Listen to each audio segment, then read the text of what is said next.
Rekening bank yang tidak aktif selama 3 bulan berturut-turut tidak ada transaksi keluar masuk, maka akan diblokir oleh PPATK. Jadi hati-hati buat kalian semua. Punya rekening, niatnya mau nyimpen uang, malah diblokir. Mau lebih jelasnya, tonton video ini sampai habis. Assalamualaikum warahmatullahi wabarakatuh. Selamat datang di Abli Channel, yang mana channel ini membahas seputar berita. Mau itu berita viral, berita trending, pokoknya semua berita. Saat ini lagi rame, yang mana 3 bulan berturut-turut kalau rekening ini nggak ada aktivitas transaksi keluar masuk, maka rekening akan diblokir oleh PPATK. Apa itu PPATK? Pusat Pelapor dan Analisis Transaksi Keuangan. Merupakan lembaga sentral yang mengkoordinasikan pelaksanaan upaya pencegahan dan pemberantasan tindak pidana pencucian uang di Indonesia. Nah, ini dia beritanya, kita simak ya. Hati-hati, rekening pasif yang tercatat tidak ada transaksi selama 3 sampai 12 bulan berpotensi diblokir oleh PPATK.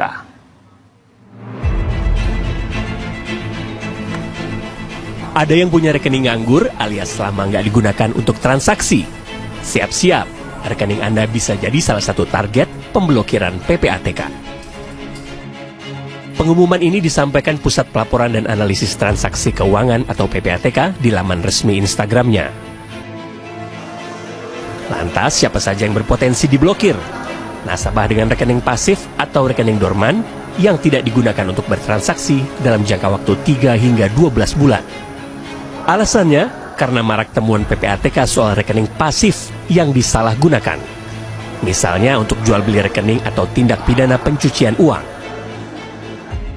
Menurut Kepala PPATK Ivan Yustiavandana, pada tahun 2024 terdapat lebih dari 28.000 rekening yang berasal dari jual beli rekening yang digunakan untuk deposit perjudian online. Tapi nggak perlu khawatir, rekening-rekening yang diblokir masih bisa direaktivasi atau diaktifkan kembali. Langkah pertama, isi formulir keberatan, lalu datang ke bank terkait untuk melampirkan dokumen persyaratan. Barulah PPATK akan memeriksa database profiling nasabah di bank. Dan proses review akan memakan waktu 5 hingga 20 hari kerja sebelum rekening diaktifkan kembali. Nah, lucu bener ya. Jadi janganlah mentang-mentang ya. Pemerintah itu kan tiap bulan ya pastilah masuk ya, ada pemasukan. Karena kan gaji pemerintah itu melalui ditransfer ke rekening ya. Masuk tiap bulan ya, otomatis pemerintah itu tidak akan terjadi pembekuan ya untuk seluruh gitu ya pegawai. Pokoknya untuk seluruh pegawai ya, itu pastinya ya tenang-tenang aja karena tiap bulan itu kan ada ya, karena penerimaan gaji melalui rekening. Nah, yang kasihan itu adalah rakyat. Yang rakyat tujuan menabung, kadang buka rekening juga ya karena tujuannya barangkali ada kebutuhan nanti, ada yang mau kirim uang ataupun anaknya yang kadang di luar kota atau di luar negeri gitu ya, pengen kirim uang. Itu kan nggak tiap bulan, kadang ada yang 3 bulan sekali atau setahun sekali. Nah, jadi gimana terus? Apakah harus tiap mau nerima uang baru buka rekening? Jadi hampir rata-rata nantinya masyarakat Indonesia itu ya diblokir, mau itu saldonya 100.000 ataupun berapapun, yang penting jarang transaksi itu bakal diblokir. Yang anehnya gini loh, kalau misalnya nggak ada transaksi, itu kalau potongan dari bank itu kan disebutnya pengeluaran juga dari rekening. Betul nggak? Coba kalian komen di kolom komentar ya. Jadi ini kayak yang janggal. Nah, inilah yang mungkin ya bisa dibilang ini sangat membingungkan, aturan yang sangat membingungkan. Karena membuka rekening itu kan kita pastinya harus menyimpan saldo.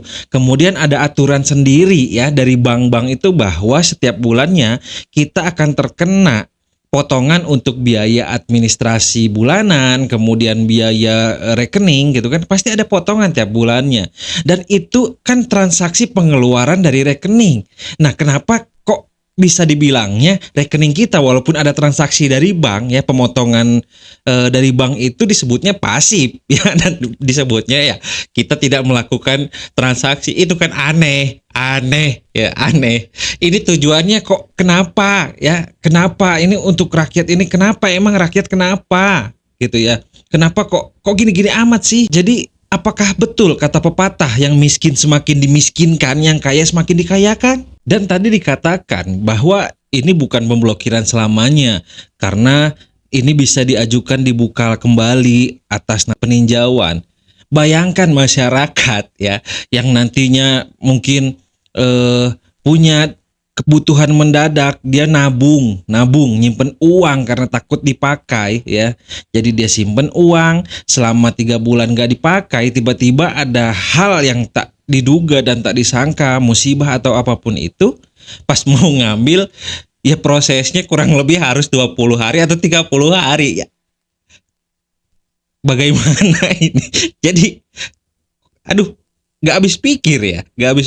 Itu harus ngajuin formulir lagi, harus nunggu nanti hasilnya baru nanti dikirim. Lah sedangkan uang-uang kita, hak-hak kita, terserah kita yang nyari. Kita mau pakai kok banyak aturannya. Emang kalau kita dikasih subsidi ya dari pemerintah, terus nggak dipakai ditarik ya sok mangga silakan.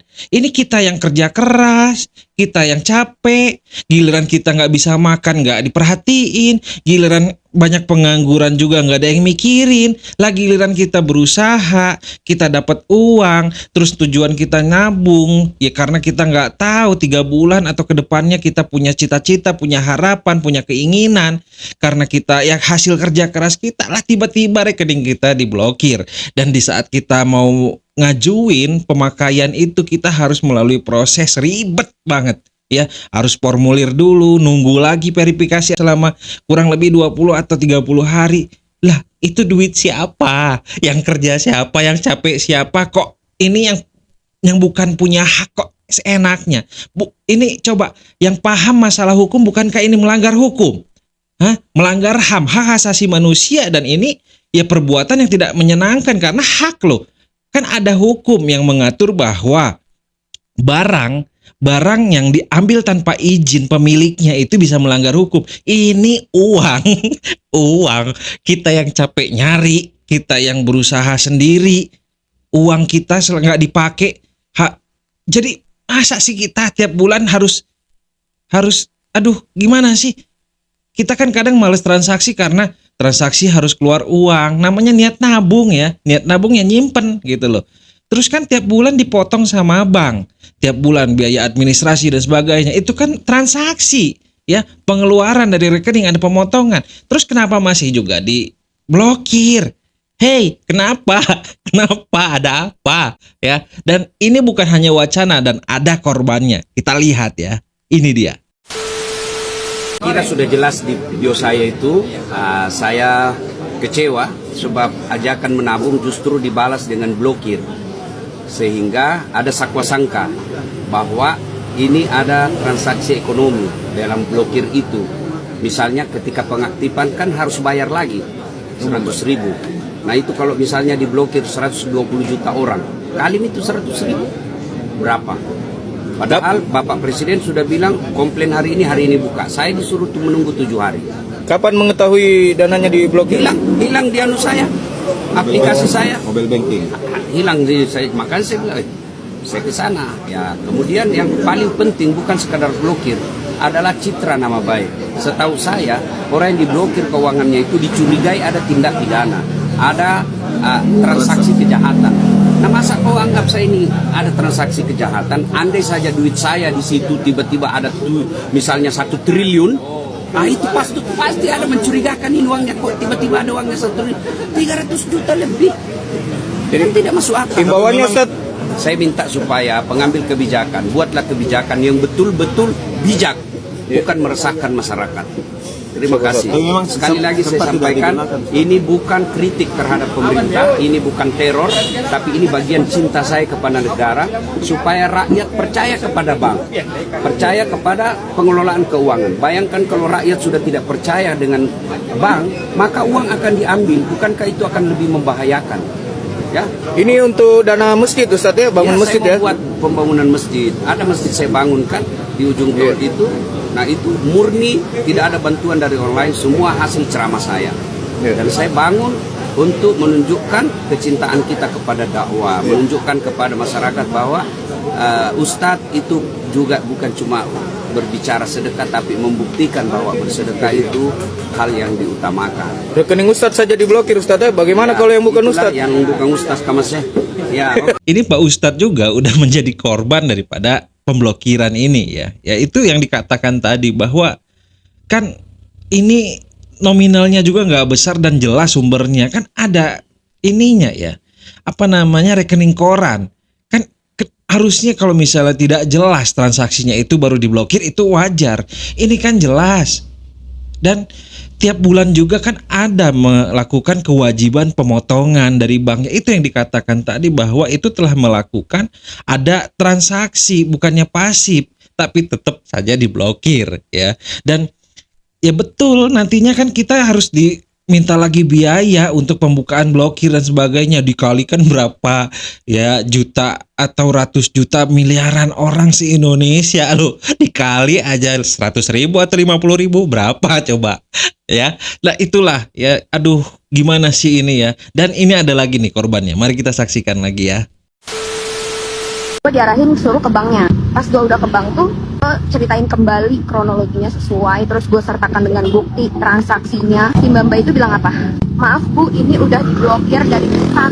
Terus gue bilang, bukannya ini yang blokir itu mas-mas CS yang kemarin saya telepon? Enggak, ini diblokirnya dari pusat ya Ibu, dari PPATK kalau nggak salah namanya. Terus gue langsung kaget dong, Ibu tenang dulu ya, ini bukan kasus korupsi. Ini itu kalau misalnya emang udah nggak dipakai rekeningnya dan nggak ada transaksi, meskipun ada uang mengendap, itu bisa terblokir dari pusat. Gue langsung kaget dong. Sekarang ya, gue tuh sangat membutuhkan uang itu. Jadi gue berharap banget kalau uang itu bisa diambil. Dan ternyata nggak bisa diambil dong. Nggak bisa diambil sekarang uangnya. Nunggu persetujuan PPATK-nya ACC gitu. Berarti uangnya nggak bisa ya Mbak diambil hari ini juga? Nggak bisa Ibu, mohon maaf banget. Karena harus pengajuan dulu, isi formulir untuk dibuka blokirannya. Itu pasti banget Mbak 7 hari. Gue tanya lagi dong, terus Mbaknya cuma ngomong apa? Belum pasti ya Ibu, di ACC-nya dari pusat. Terus gue bilang, tapi Mbak saya sangat butuh uangnya banget Mbak, tolong banget nih, saya butuh uangnya banget. Iya Bu, saya nggak bisa bantu apa-apa. Saat ini yang saya bisa bantu adalah membuatkan formulir pembukaan blokiran. Ya Allahu Rabbi, di saat lu tuh butuh gitu kan, tapi nggak bisa diambil duitnya. Mungkin dari teman-teman ada yang ngalamin hal yang sama nggak? Boleh sharing dong, kira-kira di ACC-nya tuh lama atau enggak, karena memang butuh banget uangnya. Dan nggak bisa diambil pada saat hari ini juga. Tuh kan, jadi harus melalui yang ngisi formulir dulu gitu kan, baru nantinya diajukan lah oleh pihak bank ke PPATK, nanti ada peninjauan gitu kan atau sebagainya lah. Jadi harus nunggu dulu peninjauan dari PPATK apakah ini bisa dibuka apa enggak gitu kan, sedangkan itu uang pribadi loh. Nah peraturan ini juga menggugahkan Bang Hotman Paris untuk berkomentar, dan ini dia komentar Bang Hotman Paris. Ada peraturan baru, katanya ada peraturan baru, yaitu apabila menyimpan uang di bank tidak dipakai transaksi dalam 3-12 bulan, maka dibekukan oleh PPATK. Jadi kalau rekening bank saudara tidak dipakai dalam 3-12 bulan, maka rekening saudara akan dibekukan oleh PPATK. Nanti untuk mencarikannya bakal repot. Pertanyaannya, saya belum jelas apakah dasarnya peraturan apa. Yang kedua, bapak-bapak pejabat kenapa merepotkan masyarakat? Kalau seorang ibu-ibu di kampung misalnya, dia misalnya buka rekening di bank, dibuka oleh anaknya, kan belum tentu dipakai sama ibunya, apalagi orang kampung. Ya, masa rekeningnya harus dibekukan? Dan itu kan melanggar hak ajasi. Bapak-bapak tidak berhak membekukan rekening orang kalau memang dia tidak pakai atau dorman rekeningnya. Bapak tidak berhak, negara tidak berhak. Itu hak pribadi orang. Jadi tolong agar peraturan tersebut dicabut. Tolong agar peraturan tersebut dicabut. Itu sangat melanggar hak ajasi manusia. Tuh ya, Bang Hotman Paris juga memberikan pandangan karena ya sikap ini ya, aturan ini itu ya melanggar hak asasi manusia, yang mana itu kan hak setiap orang ya, karena itu kan uang pribadi, bukan uang perusahaan ataupun uang siapa ya. Itu rekening dibuka secara pribadi ya, kan membuka rekening itu pakai data pribadi. Dan terus apa haknya kok tiba-tiba main blokir aja ya, kok main beku-bekukan aja gara-gara tidak aktif. Lah suka-suka, masa kita dipaksa terus harus transaksi tiap bulan gitu. Lah masa kita suruh ngabisin uang kita tiap bulan. Aduh, dan ini dia komentar dari netizen. Buset dah. PPATK bakal membekukan rekening bank yang nggak ada transaksinya selama 3 bulan. Alasannya karena rawan disalahgunakan. Logikanya di mana, PA? Yang perlu dicurigai itu justru rekening dengan transaksi yang nggak wajar. Bukan rekening yang nggak ada transaksinya. Terus gimana nasib rakyat yang cuma nyimpen duit di bank buat keadaan darurat? Udah tiap bulan dipotong, dibekukan pula. Goblok. Nah, itulah dari ya mungkin salah satu dari netizen ya yang mengungkapkan, dan mungkin itu sedikitnya mewakilkan kita. Apakah kalian di sini ada yang sudah terkena ya pembekuan atau pemblokiran rekening? Coba kolom di komentar, dan apa tanggapan kalian akan peraturan ini ya. Maka dibukalah forum komentar ini. Silahkan kalian komen di kolom komentar. Oke, mudah-mudahan apa yang gue sampaikan ini menjadi manfaat, dan ya mudah-mudahan permasalahan yang ada di negeri ini khususnya ya aturan ini dapat segera mendapat jalan keluar ya yang tidak merugikan untuk rakyat pastinya. Dan semoga ya benar-benar kita itu janganlah kita rakyat susah semakin susah ya. Kita berharap pemerintah itu memperhatikan, bukannya semakin bersulit ya. Jadi jangan lupa di like video ini ya, dan di subscribe pastinya, karena gua akan terus update ya, update berita-berita terbaru dan berita-berita viral lainnya yang trending juga. Jadi dukung channel ini dengan cara subscribe dan klik tombol lonceng biar nantinya nggak ketinggalan updatean terbaru. Sampai bertemu di konten berikutnya. Wassalamualaikum warahmatullahi wabarakatuh.